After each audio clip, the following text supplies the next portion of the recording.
Order! Order! You are an incorrigible delinquent at times. Behave yourself, man!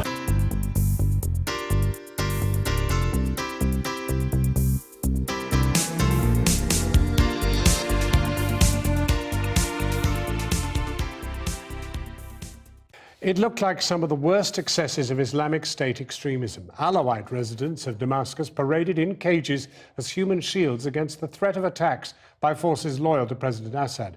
But this was the work of a group known as the Army of Islam, opposed to IS as much as to Assad, and backed by Saudi Arabia. It was yet another demonstration of the brutality and complexity of the Syrian civil war. And those complexities are reflected in the debate in Westminster over what should be Britain's policy, as our political editor Gary Gibbon now reports. The anti-regime Army of Islam has started parading caged prisoners around towns under its control. They include captured regime military and their families, plus members of President Assad's Alawite sect. This captured colonel says, "My fate will be the same as the bombed civilians." The Army of Islam say they want to distribute 1,000 such caged vehicles across territory they hold to discourage attacks such as this. A Russian-built helicopter, possibly flown by Russian crew, bombing the nearby Damascus suburb. Russia's military involvement in Syria has killed off British government talk of partitioning Syria and trying to bring in no-fly zones. Instead, MPs here say all they've been asked to support is making a few British tornado and drone attacks on Syria, helping out a much bigger US Air Force effort. Frankly, the use of 8 Royal Air Force aircraft extending their area of operation from Iraq to Syria is not going to change things very much on the ground as far as the outcome is concerned. One MP said we'd basically be giving American pilots a day off. Well, probably not even that. And it could be a small part of a shrinking operation. The US-led coalition forces peaked at 369 airstrikes against the self-styled Islamic State in July. But in September, that dropped to 120 airstrikes, the quietest period in a year of military action. I'm not going to support putting British airmen in harm's way for a mere gesture of adding a few more bombing missions to what's being done in Syria anyway, and what cannot be effective unless or until we have coherent planning with competent, credible ground forces to exploit the results of any such airstrikes. Bombing alone will not bring a solution. If you bomb, you've then got to follow up with ground forces. I don't believe there's any appetite whatsoever in Britain or most other countries for further ground forces to go in there. The Defence Secretary, Michael Fallon, had been part of a government effort to see if Labour MPs critical of Jeremy Corbyn would back the government on Syria to cancel out Tory rebels. But some Labour defence hawks said the government case just wasn't good enough for them to risk the wrath of those who support their leader. If they had seen a credible plan, if they still see a credible plan, they would be prepared to counter the significant unrest that it might bring in voting for that plan. But if the government is not 30, even 40, 50 of that order, do you think? I think yes, clearly of that order. Number 10 snapped back at today's headlines, all too aware how bad it looks in Washington. If you say you're going to fight alongside the US, and then it looks like you might have given up. But the truth is, the attempt to extend British military action from Iraq into Syria has hit a wall. It looks like it'll require a massive alteration in the circumstances on the ground and some sort of new strategic plan before it comes back. Both of those seem a long way off. Gary Gibbon, Channel 4 News, Westminster. Joining us now from Manchester, Jasmine Arawali of the organisation Rethink Rebuild Society, made up of Syrians who want to see the international community help create a new start in their homeland. And here in the studio are Alex Salmond, the SNP's International Affairs spokesman, and the Conservative MP Johnny Mercer, who's on the Defence Select Committee. Jasmine Nalawi, what does your group, what do you think the majority of Syrians who want peace, what do they want us to do? Well, the main issue in Syria at this point is the mass atrocities that are being perpetrated against the civilian population.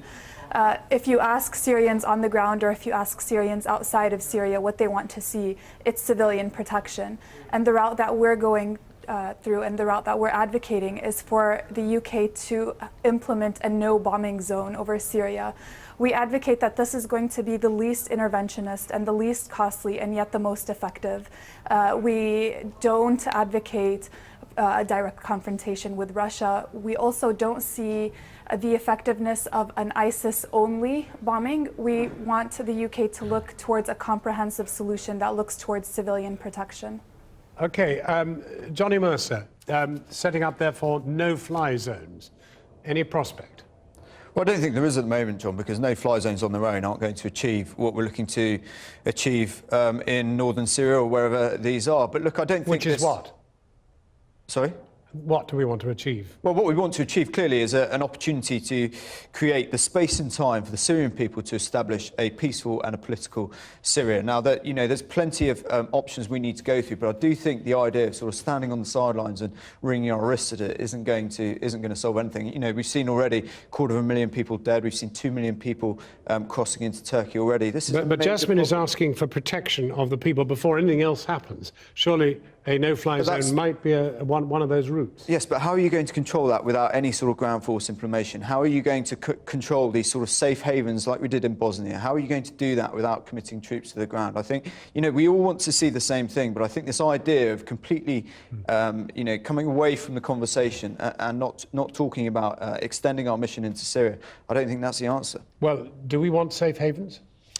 Safe havens, I mean, Jasmine's right.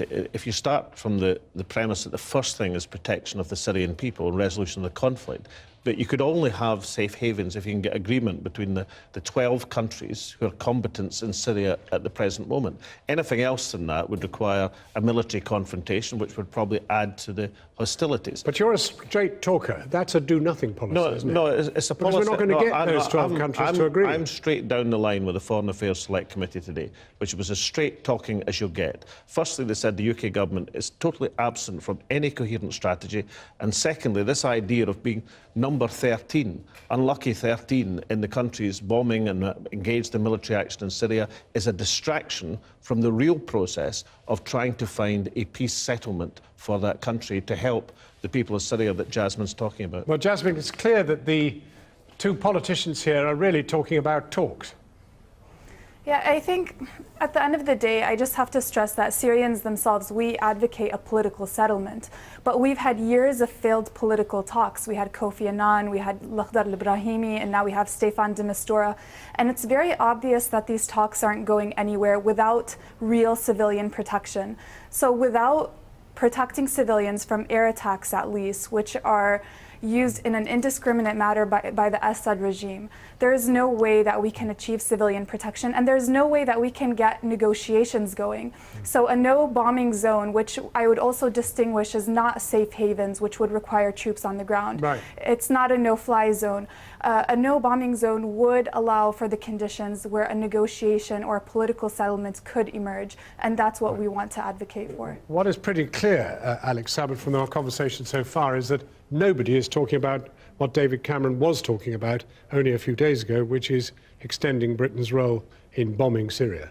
No, I mean, it's gone. There is no consensus. The Foreign Affairs Select Committee have demonstrated that. They've cut right through this pretense of a policy. I mean, for 2 years, David Cameron has been itching to overturn the vote he lost 2 years ago. And all of that has been a distraction from actually building a policy which might actually help the people of Syria. That provoked a deep intake of breath. Yeah, I just think we've completely missed the point of this debate. This idea that we are adding, a 13th set of bombing campaigns to Syria is a complete myth. But they are asking. No, let me finish, John. They are asking for a very specific capability from UK forces within that operation. And at the moment, we are saying we have a dotted line in the sand, and we are not going to prosecute targets within Syria because our government does not believe, or our parliament does not believe. And it just expresses an enormous amount of naivety about prosecuting targets and dynamic targeting across the area. Yes, but Johnny's colleagues on the Foreign Affairs Select Committee described that attitude as at best marginal and at worst a distraction from what the UK should be doing, which is using our role as well. That's your colleagues. Do they know? What precisely do they know about targeting, which is what the Prime Minister is asking for, and what the military is asking for in theatre? We need to put the case across. The case for what this is actually about, which is a tactical and a technical capability. is getting Johnny, I didn't totally interrupt you. distracted. I'm merely making the by point that Johnny's the point own that you're going colleagues, on about. Crispin Blunt, who is an experienced politician, somebody who has a great reservoir of knowledge, his Conservative colleagues, the SNP and most of the Labour members on that committee put forward an argument directly contrary to Johnny. Now, you may think they know nothing, Johnny. Actually, I think they're talking absolute sense. What's on the table at all? In any case, there is no consensus. Therefore, let's look for something which might actually help the people of Syria. Let's make an initiative to bring peace to that benighted country. Jasmine and I, surely what we can talk about with some hope and real possibility is actually investing in the very large numbers of Syrians who are just outside Syria, in Jordan, in Lebanon. You're talking about 3.5 million people. Surely that is now where the immediate profitable investment can be made. Well, yes, of course, and we're very grateful for the UK's support already in that regard. Humanitarian support, taking in refugees. These are all things that the UK can do in the immediate term. But at the same time, these aren't sustainable solutions, and we can't focus solely on these issues. We need something that's more long-term, because if we don't go for civilian protection from its root, and we need to remember that the root of the Syrian conflict is a barbaric regime, is a dictatorship. Let me just put that very finally, very quickly to isn't the answer actually to lock everybody into a locked room at the United Nations and say, you talk and you won't be let out until you come up with a solution? If it was that easy, it would have been done surely by now. There are no easy answers here. There's no good answers that are, are going to be easy for everybody to accept. This is a really difficult situation. Well, let's look for something that will contribute to peace, not just add to warfare. Well, Johnny Mercer, Alex Salmon and Jasmine Lalawawi, thank you very much indeed for talking with us.